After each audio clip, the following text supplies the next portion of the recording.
Tapi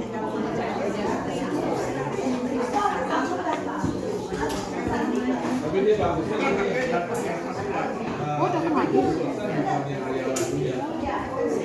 Jadi yang beliau di baru disalin. Oke, itu kadang-kadang ditambahin sama dia ombak. Ya udah. Iya dong. Iya nih. Bener sekali. Oh iya, contohnya tadi. Injil Yohanes pasal 3. Please turn your Bible to the Gospel of John chapter 3. Kita membaca Injil Yohanes pasal 3 ayat 31 hingga 36. We will read from verse 31 to verse 36.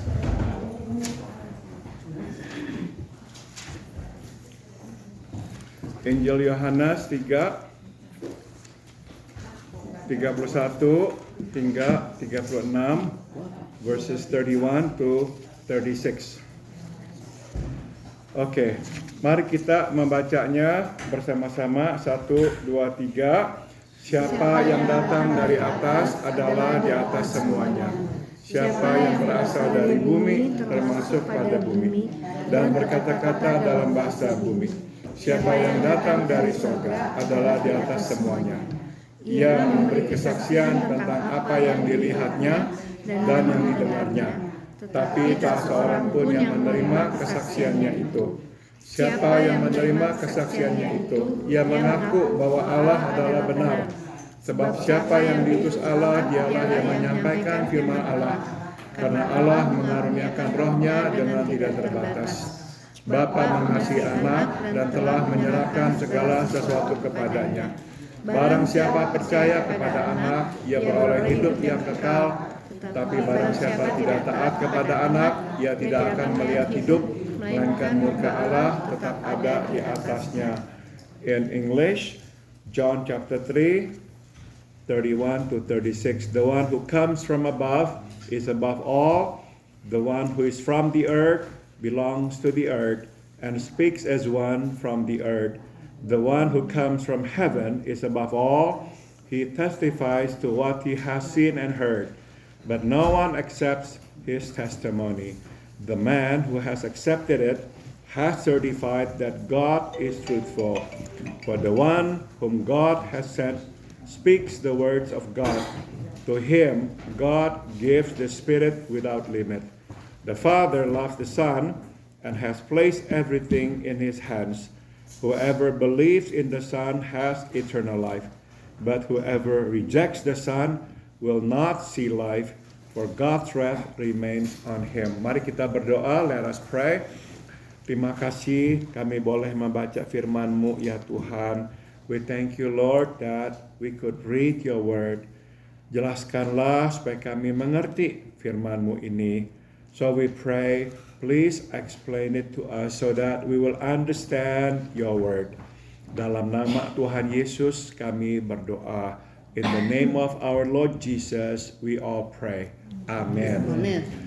Halaman 52, page 52 in the handout that you have. Sekali lagi Yohanes mengambil waktu memberi penjelasan kepada muridnya bahwa Yesus orang yang pernah dibaptisnya dan sekarang telah menjadi begitu populer bukan berasal dari bumi. So once again, John takes the time to explain to his disciples that Jesus, the man whom he baptized and now has become so popular, is not of the world. Dia datang dari surga. Tambahkan kata surga. He came from heaven. Jadi Yesus lebih tinggi, tambahkan kata tinggi, daripadanya yang berasal dari bumi ini. Sehingga selayaknya lah ia menerima kemuliaan, tambahkan kata kemuliaan yang besar itu. So Jesus is higher than he who is from the world. So Jesus deserves to receive all this honor and glory. Tujuan Yohanes memberi penjelasan ini bukan saja untuk menyatakan siapakah, tambahkan kata siapakah Yesus yang sesungguhnya, tapi juga untuk menyiapkan para muridnya untuk menerima kenyataan bahwa mereka tidak akan lagi populer. Tambahkan kata populer. The purpose of John's giving this explanation to his disciples is not only to reveal the true identity of Jesus, but also to prepare his disciples for the fact that they will no longer be popular. Stop dulu ya saudara. Jadi sampai titik itu, Yohanes itu adalah seorang yang populer. Kemana dia pergi, orang mengikutnya dan mendengarnya. So up to that point, John is a popular man. Wherever he goes, people follow him. Nah sekarang Yesus telah datang. Dan Yesuslah yang sekarang menjadi populer. Kemana dia pergi, dia diikuti orang. But now, Jesus has come. And so, Jesus has become very popular. Wherever he goes, people follow him. Jadi, Yohanes perlu menjelaskan kepada para muridnya, siapakah Yesus? Dia berasal dari sorga, jadi dia lebih tinggi dan layak menerima kemuliaan ini.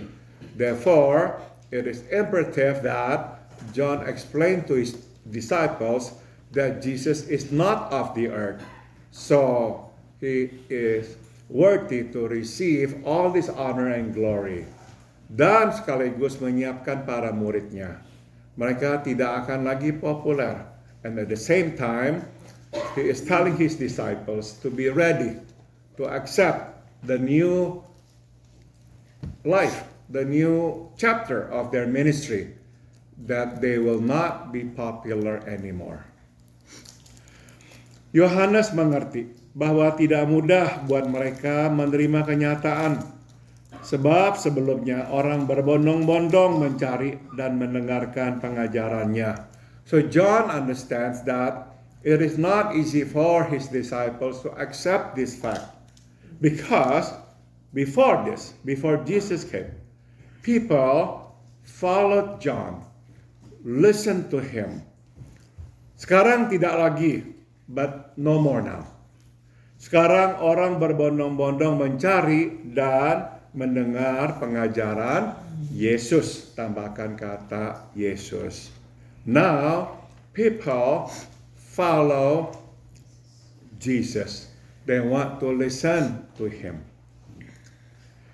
Saudara, saya baru saja pulang dari Indonesia dan saya bertemu dengan beberapa teman-teman yang sepantaran dengan saya. Nah, saudara, mereka bercerita bahwa sekarang mereka sudah pensiun, mereka kadang dipanggil berkhotbah, kadang tidak lagi dipanggil berkhotbah. As you know, I just came back from Indonesia, and over there I met several friends of mine who were in ministry but now have retired. And they all said, well, yeah, sometimes we get the invitation to speak, but sometimes we don't. Nah, saudara, ya puji Tuhan, kebanyakan bisa menerima kenyataan itu. Thank God that for the most part, they all can accept that fact. Saya bilang sama mereka, ya inilah kita. Sekarang kita tidak lagi bersinar. Kita sekarang mulai redup. So I said to them, that's the way it is. We are no longer shining brightly. We are now dimming. The lights are dimming, not shining brightly anymore as we grow older. Ya, kita tidak lagi dipanggil ke sana ke sini seperti dulu. We are no longer the so-called sought after speakers. Saudara-saudara, kadang kita bisa terima hal ini, tapi tidak gampang menerimanya. At times it's easy to accept this, but sometimes it's hard. Dan yang membuat susah menerima hal ini adalah kalau kita melihat orang lain dekat kita sekarang kok menjadi begitu populer. And what makes this harder is if we turn and see that our fellow minister, our neighbor, becomes popular. Ya, drawing all the flocks to them. Jadi ini yang membuat Yohanes perlu memberitahu para muridnya, kamu harus terima ini. Sebab yang mereka dengar, mereka cari bukan sembarang orang, tapi Yesus yang berasal dari sorga. So it is imperative for John to convince his disciples, you guys must accept this. Because the man now that people are looking for, he's not of the earth, he's not of the world, he is of heaven. Sambung, let's continue. Persaingan terjadi bukan saja di antara pekerja duniawi, tetapi juga di antara pekerja surgawi. Tambahkan kata surgawi. Rivalry does not only happen among the worldly workers. Rivalry also takes place among the heavenly workers, spiritual workers, ministers. Kita ingin menjadi yang terbaik dan menarik orang yang terbanyak. Tambahkan kata terbanyak. We want to be the best and we want to draw the most. Itu sebab kita harus senantiasa mengenakan lensa surgawi. Tambahkan kata surgawi. Dan tidak boleh lepas dari persekutuan dan bimbingan Roh Kudus. It is therefore imperative that we always put on the heavenly lens, the spiritual lens, and we shall never be out of the fellowship and the guidance of the Holy Spirit. Jadi begitu kita tidak lagi melihat mengenakan lensa surgawi, udah dah kita tersedot oleh persaingan. The moment we take off this lens, the spiritual lens, we will be sucked into rivalry. Pada saat kita mulai lepas dari bimbingan Roh Kudus, kita juga akan nanti tersedot ke dalam persaingan.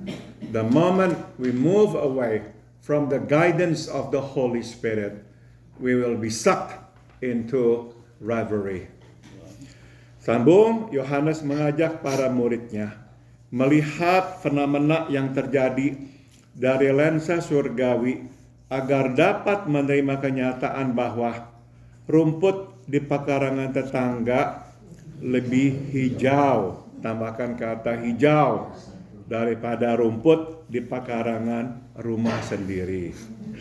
So John is asking his disciples to accept this phenomenon from or by means of the heavenly or the spiritual lens, and to accept the fact that the grass at our neighbor's yard is indeed greener than our own grass. Ya, jangan berpikir oh ini hanyalah pikiran kita, ya, ilusi kita bahwa rumput di sebelah rumah lebih hijau daripada rumput di pekarangan sendiri. Enggak, saudara-saudara, kadang-kadang kenyataannya memanglah demikian. Rumput di sebelah lebih bagus, lebih hijau daripada rumput kita. So it is not only like to comfort us, to make us feel better, like an illusion that the grass at our neighbor's yard is greener, but well, in fact, it is not greener. Well, the fact is sometimes our neighbor's grass is greener than ours. And we must accept that. Istri tetangga lebih cantik kan? Ya, itu juga kenyataan yang harus kita terima. Suami suka ngeliat gitu ya. Okay, those of you who don't speak Indonesian, somebody said, well, we must also accept the fact that somebody else's wife is prettier than your wife. Suami yang mata keranjang. That's if you don't have a good hairdresser. Okay, let's continue. Tuhan adalah penentu. Tambahkan kata penentu. Segalanya, termasuk jumlah. Tambahkan kata jumlah.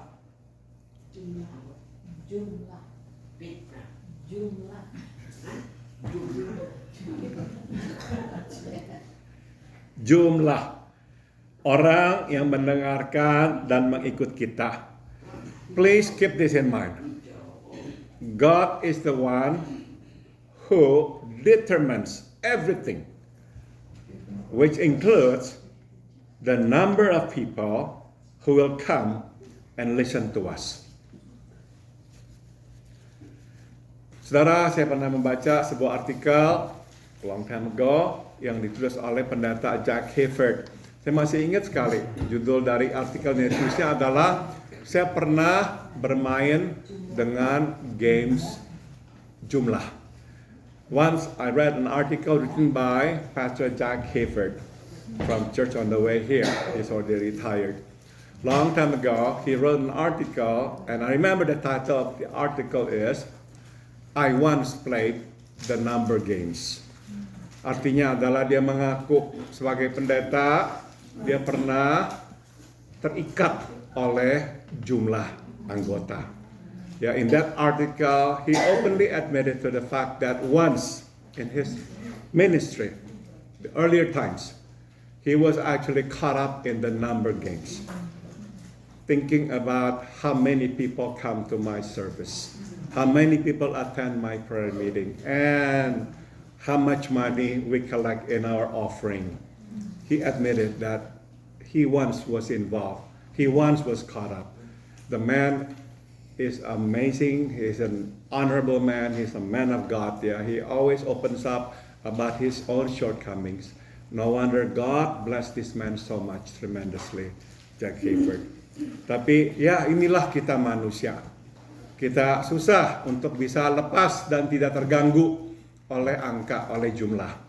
This is who we are. We are normal human beings. Yeah, we get caught up in numbers. We want to be the best.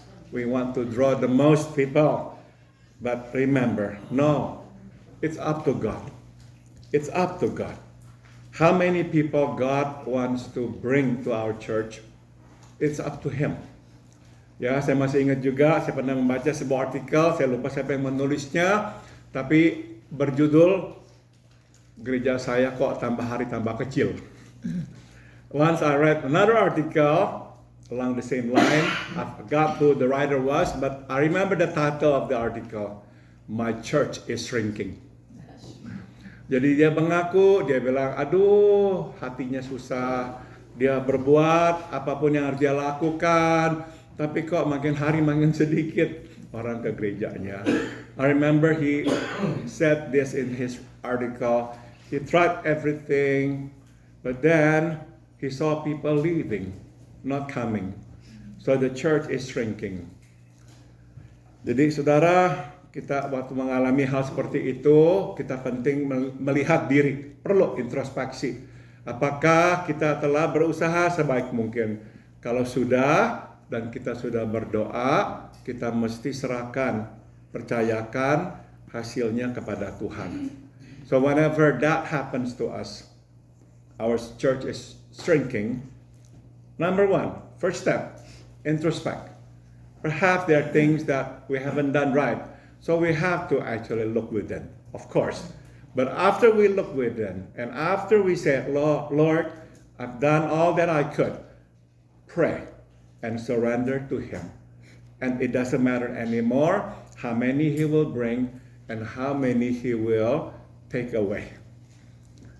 Yeah? Sometimes the Lord brings.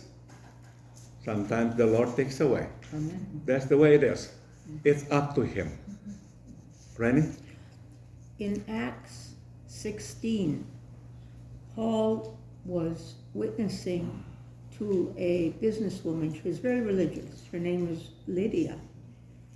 And it says in Acts 16:14, the Lord opened her heart.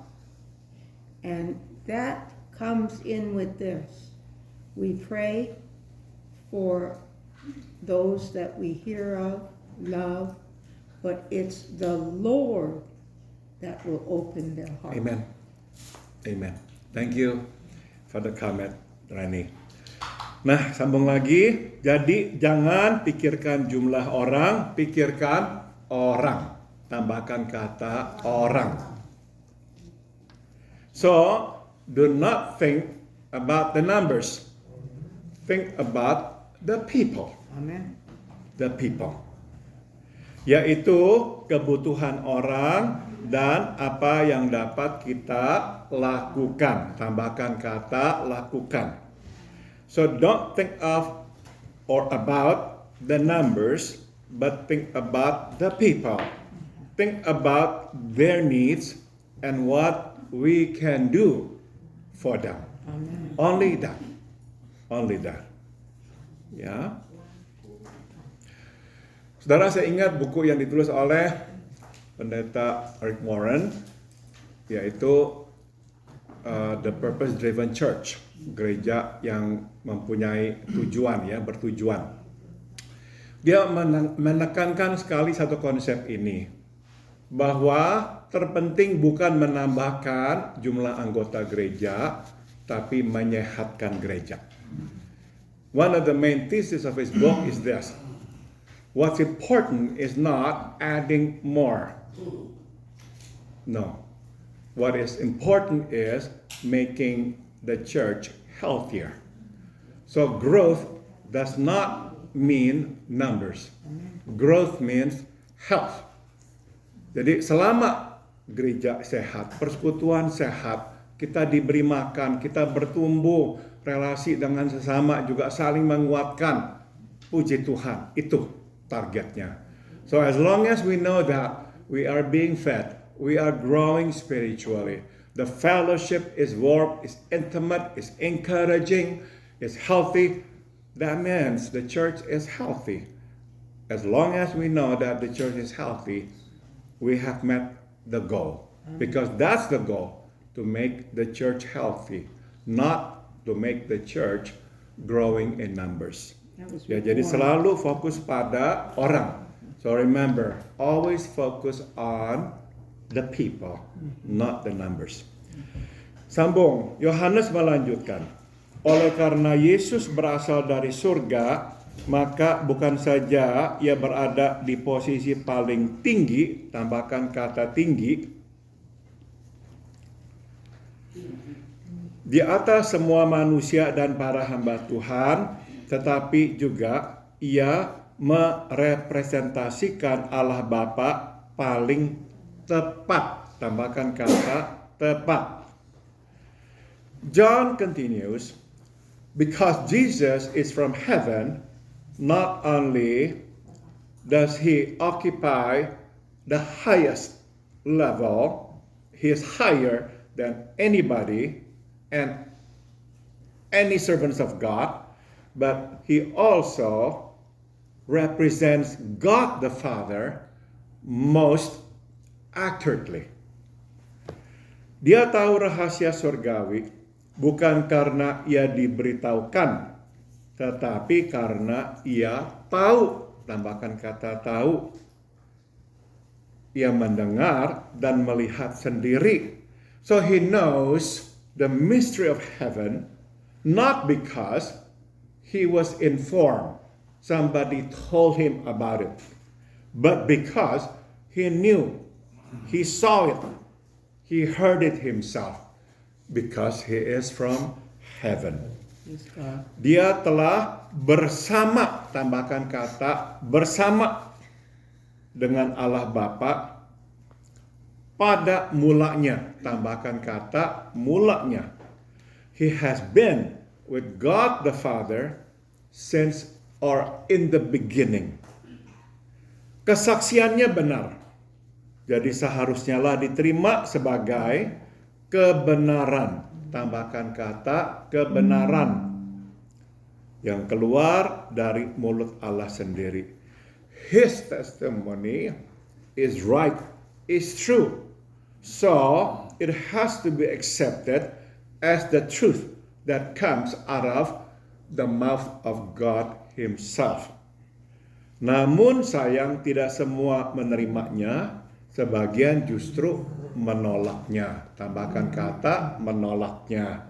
But unfortunately, not everybody accepted him. Some rejected him. Eugene Peterson di dalam The Message menerjemahkan, "No one wants to deal with these facts." Eugene Peterson in The Message translate this, "No one wants to deal with these facts." Sebagaimana dapat kita saksikan, kebanyakan orang menolak Yesus sebelum, tambahkan kata sebelum, mereka mendengarkan dan mempelajari pengajarannya. As we all know, a lot of people reject Jesus before they even hear or listen to about his teaching, let alone really study his word, his teaching. Before. Ya. Mereka tidak sudi melihat apalagi mempelajari perkataan Yesus. They are unwilling to learn the word of Jesus.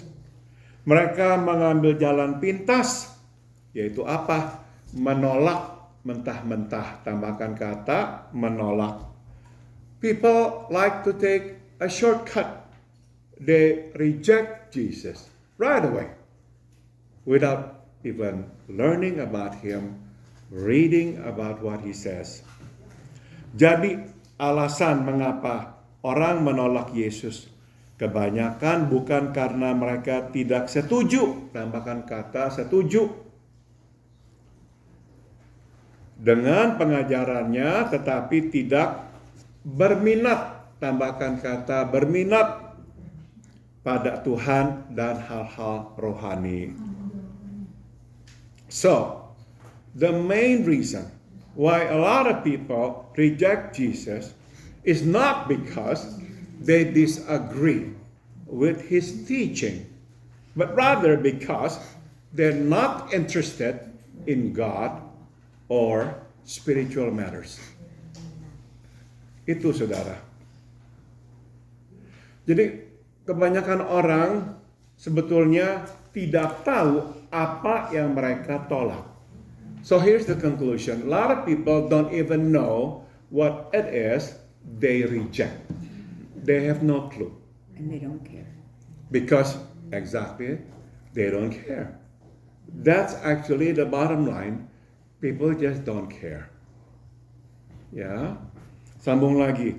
Mereka hanya berminat pada kesenangan, tambahkan kata kesenangan, dan pikiran mereka sendiri. They're only interested in their own pleasure and their own thinking. That's it. Whatever it is that can make them happy, what they think about whatever they want to think, to them, that's what matters. They're not interested in God or spiritual matters.